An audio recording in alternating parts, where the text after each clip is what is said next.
Olá, meu nome é Fabrício, sou professor da Faculdade de Administração e Ciências Contábeis da Universidade Federal de Juiz de Fora e o tema desse vídeo de hoje, finanças, na verdade finanças e futebol. Eu resolvi trazer aqui uma análise financeira dos principais clubes de futebol do Brasil no ano de 2019.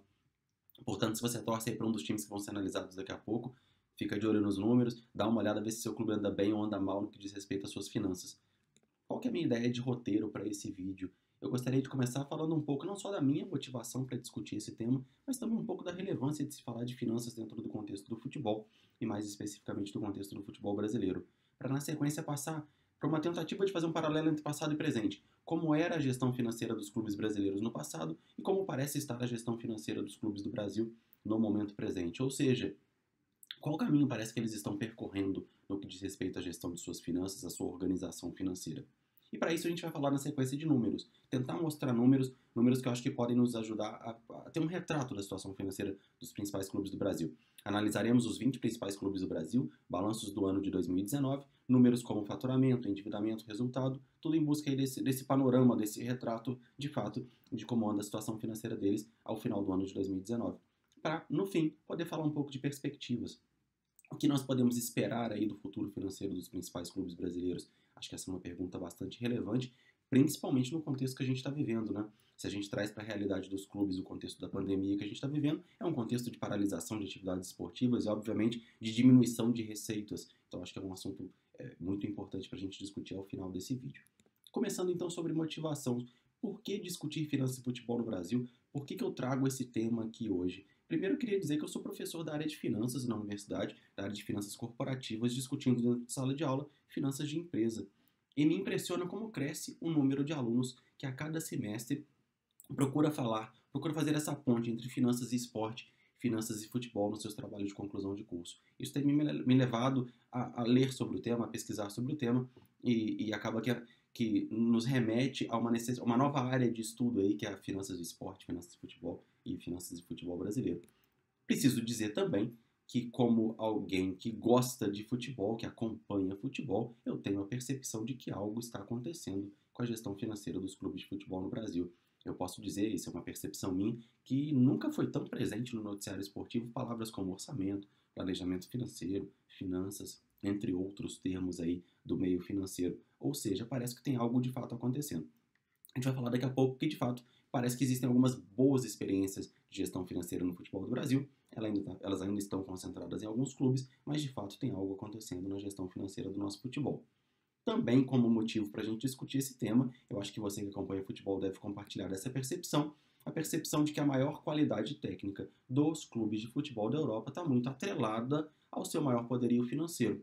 Ou, falando isso diferente, a maior organização deles em termos de gestão, de administração, acaba repercutindo no maior poderio financeiro, que acaba repercutindo numa qualidade técnica dentro do campo, a capacidade esportiva deles sendo maior, e gerando, de certa maneira, até um abismo, né, entre os clubes da Europa e do restante do mundo, e esse abismo que é acentuado a partir do final dos anos 90, principalmente.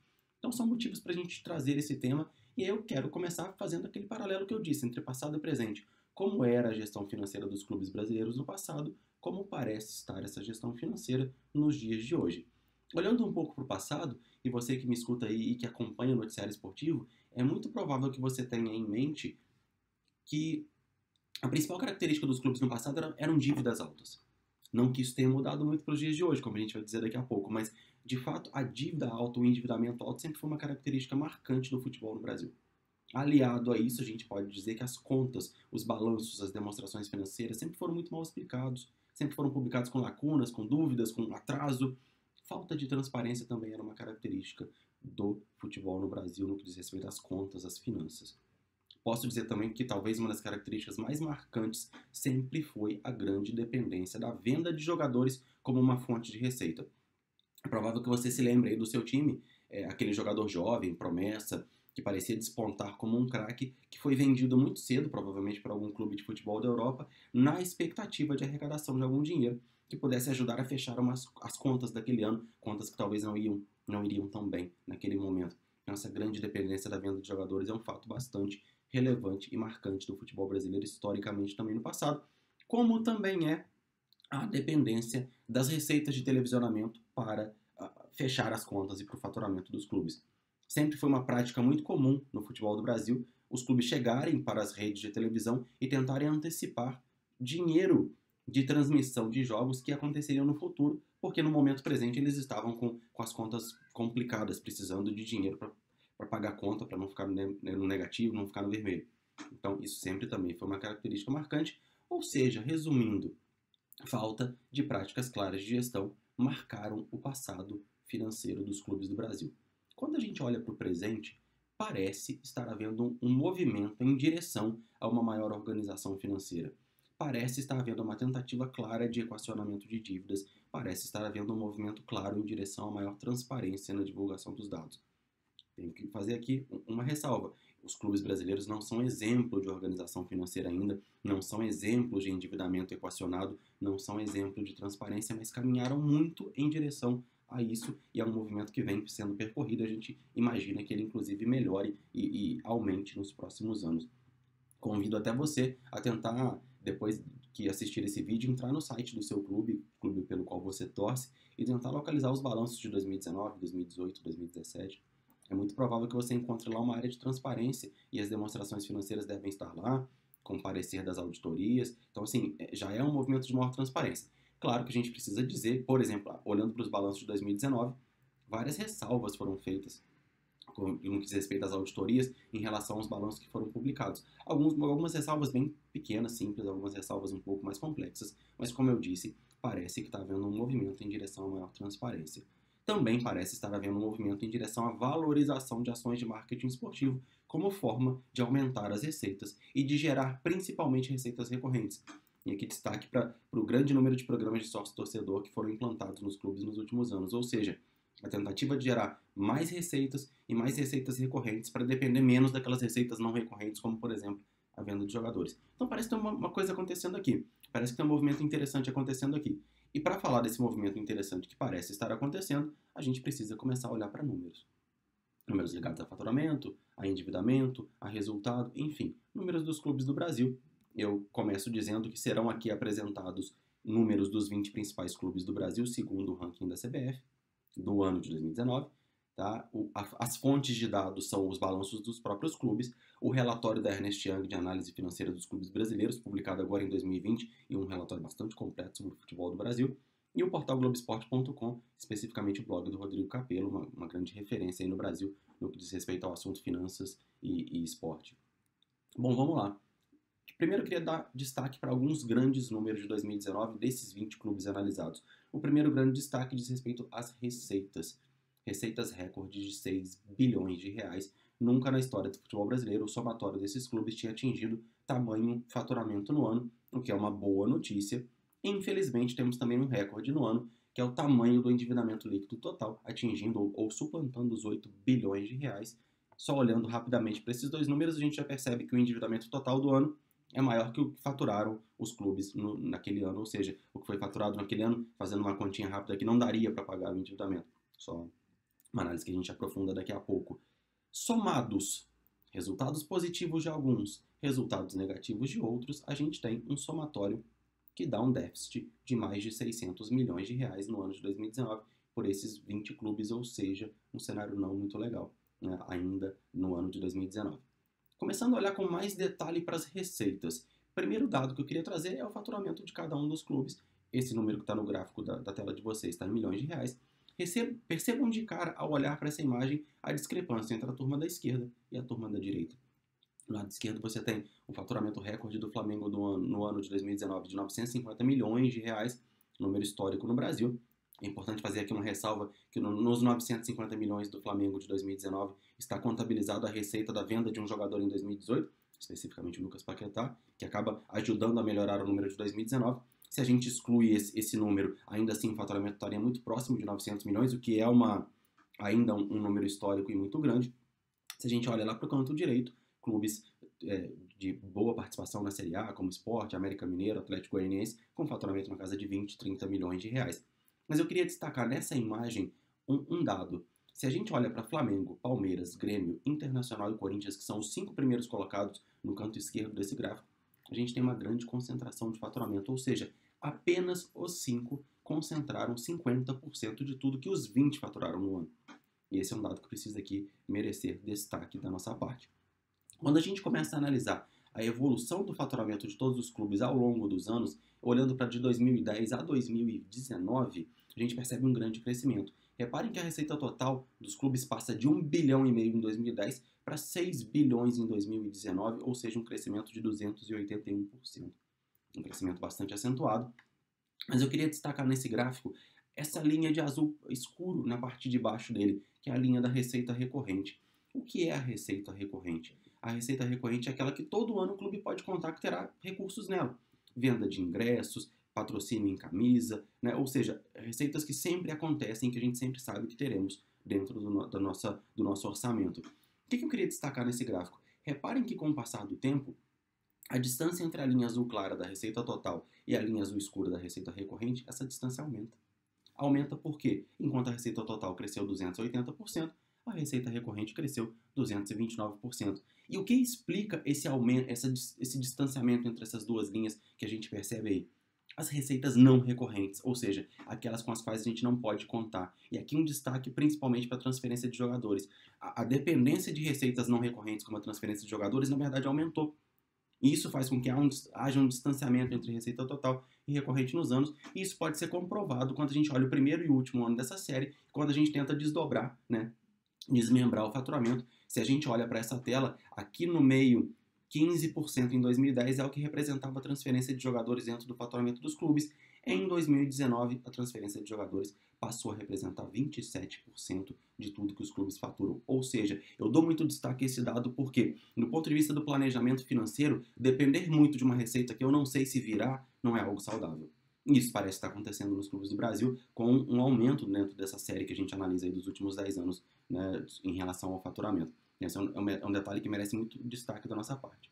Passando então para alguns grandes destaques, né, de faturamento ainda, para a gente fechar o tema faturamento e daqui a pouco passar a falar de dívida. Em relação de transferência de jogadores, eu queria destacar Flamengo e Santos, no ano de 2019, 1/3 de tudo que se faturou no ano, praticamente 1/3, né, foi faturado por esses dois clubes. Um grande faturamento, mas concentrado em dois clubes. Uma outra coisa que eu queria destacar em relação ao faturamento, olha a importância de se ganhar um campeonato para o financeiro de um clube. O Atlético Paranaense teve um salto de dinheiro recebido em direito de transmissão porque conquistou a Copa do Brasil, um campeonato bastante importante aí dentro do Brasil. Também merece destaque o Palmeiras pelo terceiro ano seguido, com mais de 100 milhões de reais arrecadados em receitas comerciais, um número, né, consecutivo pelo terceiro ano, que dá ao clube uma expectativa boa para os anos que virão. Também vale destaque 175 milhões de reais arrecadados pelo Flamengo com a receita de match day, aquela receita do dia do jogo, bilheteria, sócio-torcedor, também é um número recorde. E por fim, eu queria destacar dois clubes que têm uma receita muito crescente ao longo dos anos, e 2019 tem um ótimo ano comparando com os anos que passaram. Esses dois clubes são Bahia e Fortaleza, dois clubes do Nordeste, dois clubes de grande torcida, dois clubes que vêm melhorando suas finanças ao longo dos últimos anos. E esse é um destaque que a gente precisa dar aqui para a gente poder agora acabar o assunto faturamento e começar a falar um pouco sobre dívidas. Passando agora para a análise de dívidas, eu queria destacar 3 pontos. Não basta a gente analisar apenas o total das dívidas, faremos isso, mas não basta analisar apenas o tamanho da dívida de cada um desses 20 clubes. Acho que é importante a gente pensar também em analisar o tamanho dessa dívida em relação ao que o clube fatura, ou que o clube faturou, no caso, em 2019. Isso porque o faturamento está muito ligado ao potencial, aquele dinheiro que o clube vai poder ter e contar para poder pagar a própria dívida. Então, esse é um dado que a gente precisa analisar também. E também precisaremos analisar qual que é a proporção dessas dívidas que vencem no curto prazo e que vencem no longo prazo. Então, trabalharemos e trataremos essas três dimensões das dívidas dos clubes a partir de agora. Primeira dimensão, claro, o total da dívida. Esse gráfico aí mostra em milhões de reais ao findar de 2019. Botafogo, Cruzeiro, Internacional, Corinthians e Atlético Mineiro com as maiores dívidas do futebol brasileiro, um endividamento líquido superior a 600 milhões, cada um deles, no caso específico do Cruzeiro e Inter, quase 800 milhões, e no caso do Botafogo, superior ainda a 800 milhões, um endividamento bastante alto. Lá no canto direito, por outro lado, Ceará, Fortaleza, Atlético Goianiense, Goiás, América Mineiro, com as menores dívidas dentre os clubes aqui analisados. Eu queria destacar um dado que os números são bastante representativos e bastante altos para a maior parte desses clubes, principalmente a turma que está na metade esquerda desse gráfico aqui, mas eu queria destacar um dado sobre a evolução do endividamento dos clubes brasileiros. Esse dado pode trazer algum otimismo, que é o seguinte: o endividamento cresceu muito. Vocês podem dizer como assim otimismo é um gráfico que está mostrando o endividamento crescendo tanto, mas reparem que o endividamento ao longo dos últimos 10 anos cresceu 150%, que é um número bastante expressivo. Mas se a gente resgata aquele gráfico que mostrava o crescimento do faturamento, o faturamento dos clubes brasileiros cresceu 281% no mesmo período. Isso acaba nos levando, por exemplo, a fazer a seguinte análise. Em 2010, o endividamento total era de 3 bilhões e 300 e o faturamento naquele ano era de 1 bilhão e meio. Hoje, ou seja, mais do dobro de dívida. Hoje, a dívida é de 8 bilhões e o faturamento de 6. Então, imaginamos aqui, tentando fazer um pouco de projeção, quem sabe num futuro não muito distante, o faturamento total dos clubes irá ficar maior do que o endividamento total deles. Acho que é um dado que a gente pode talvez especular aqui e talvez a coisa possa caminhar para isso nos próximos anos, assim esperamos. Ainda olhando para esse gráfico, reparem a presença das dívidas tributárias e dos empréstimos como as mais representativas delas. Queria passar agora para um dado que é bastante representativo também ao se analisar a dívida, que é o tamanho dela em relação ao faturamento. E aí reparem que, se eu comparo o tamanho da dívida ao final de 2019 com o quanto faturou cada clube no ano de 2019, nós temos ali no canto esquerdo Sport e Botafogo com dívidas mais de 4 vezes maiores do que o seu faturamento daquele ano. Se o faturamento é o dinheiro que eu tenho para pagar diversas coisas, entre elas as dívidas, esse é um dado bastante preocupante para você que é torcedor desses clubes e imagino que devam estar preocupados os diretores desses clubes porque o endividamento chegou num patamar bastante alto e com uma dificuldade muito grande de ser pago. Claro que aconteceram coisas nos últimos anos no Brasil, renegociação de dívidas, né, ligadas a questões de governo, né, o Profut foi muito importante, algumas dessas dívidas estão negociadas, mas um endividamento mais de 4 vezes superior ao faturamento do ano, 3 vezes superior no caso do Vasco, quase 3 vezes como é o caso do Cruzeiro, é algo que deve remeter a bastante preocupação por parte dos torcedores e principalmente por parte das diretorias desses clubes. Se a gente olha para o lado direito desse gráfico, os clubes com menor endividamento em relação ao faturamento são Ceará, Fortaleza, Goiás, Flamengo, Atlético Paranaense, em que a dívida total, que pode às vezes ser alta, mas ela é pouco representativa ou menos representativa em relação ao total do faturamento. E aqui eu queria destacar especificamente o dado do Flamengo. O Flamengo é um clube que historicamente sempre foi dito que tem uma dívida muito alta, e de fato ela é uma dívida bastante grande, é uma dívida superior a 500 milhões de reais, mas faturando 1 bilhão, ou próximo a 1 bilhão.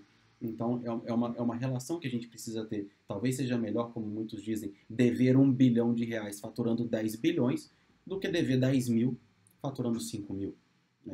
Em termos de proporção, acho que é algo importante da gente tratar aqui. Andando um pouquinho mais nessa análise de dívida e pensando sobre prazo de vencimento. Reparem nesse gráfico, a gente tem uma predominância de cores, mais para o azul escuro à direita e para o azul claro à esquerda. O que é isso? Quanto mais azul claro, mais dívida de curto prazo. Quanto mais azul escuro, mais dívida de longo prazo. Reparem que aqueles clubes mais à esquerda têm, além de estarem muito endividados, porque a gente viu ali Sport Cruzeiro principalmente bastante endividados, Internacional bastante endividado, a maior parte das dívidas vem sendo em curto prazo, e esse é um ponto que merece muita preocupação por parte dos seus torcedores, por parte de sua diretoria. Quando a gente vai mais para a direita, reparem o Atlético Paranaense que praticamente zerou as dívidas de curto prazo no final de 2019 e empurrou, alongou essas dívidas para o longo prazo, algo bastante saudável nesse sentido. Então, se o seu clube está mais à esquerda, ele está com mais dívidas de curto prazo, e essas dívidas de curto prazo são aquelas que vão vencer mais rápido e, portanto, devem gerar mais preocupação por parte de quem tem que pagá-las. Então, esse mais um dado importante da gente destacar. Só pegando 2 exemplos aqui de clubes de grande torcida, né? De um lado, Flamengo e Grêmio, com dívidas de curto prazo na casa dos 30% e dívidas de longo prazo na casa de 70%. Do outro lado, Sport e Cruzeiro, com dívidas de curto prazo bastante grandes, quase 80%, se não me engano 78% aproximadamente de dívidas vencendo no curto prazo e em torno de 20% vencendo no longo. Reparem a discrepância entre esses 2 clubes da esquerda e os 2 clubes na direita no que diz respeito ao prazo de vencimento das suas dívidas. Fato que merece muita preocupação, esses clubes da direita e outros. O Cruzeiro, aliás, é um clube que nos últimos 2, 3 anos teve uma situação financeira bastante comprometida, né, em 2, 3 anos, ou seja, um clube que tem uma piora na situação financeira bastante abrupta nos últimos 2, 3 anos, e aqui a gente tem que destacar isso.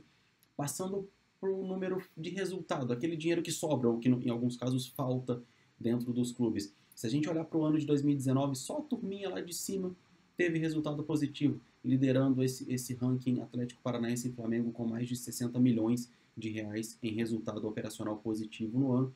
E na sequência, Santos, Grêmio e Ceará com resultados mais modestos, mas também resultados positivos.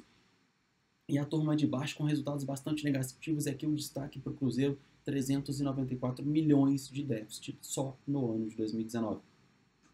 Para tentar entender se esses resultados de 2019 são fato isolado ou não, eu acabei buscando aqui os dados do consolidado dos 5 anos, mas repare um dado que eu ia esquecendo de falar aqui: 10 clubes com resultado positivo em 2019, 10 clubes com resultado negativo, ou seja, metade dos clubes conseguiram superávit, metade dos clubes ficaram no negativo no ano de 2019. E aí eu fui buscar esse resultado consolidado para os 5 anos passados, não apenas para 2019. Ou seja, se a gente acumula 2015 a 2019, o que acontece? E mais uma vez a gente tem 10 clubes com resultado positivo, 10 clubes com resultado negativo. Destaque aqui para o resultado operacional final positivo do Flamengo, de mais de R$500 bilhão. Palmeiras, Atlético Paranaense e Vasco também com resultado bastante expressivo. Queria destacar aqui também o Botafogo, que no consolidado de 5 anos tem um resultado operacional positivo em mais de 100 milhões, apesar de 2019 não ter sido bom. Mas reparem, novamente, 10 clubes com resultado negativo, 10 clubes com resultado positivo no acumulado de 5 anos. E lá embaixo nesse gráfico, Cruzeiro, Corinthians e São Paulo são os principais destaques negativos. O Cruzeiro, enquanto o Flamengo teve mais de 500 milhões de resultado positivo em 5 anos, o Cruzeiro teve mais de 500 milhões em resultado negativo no somatório desses 5 anos. Corinthians com quase 300 milhões de resultado negativo acumulado. São Paulo com aproximadamente 200 milhões de resultado negativo acumulado nesses últimos 5 anos. Dados bastante preocupantes para clubes bastante tradicionais do futebol.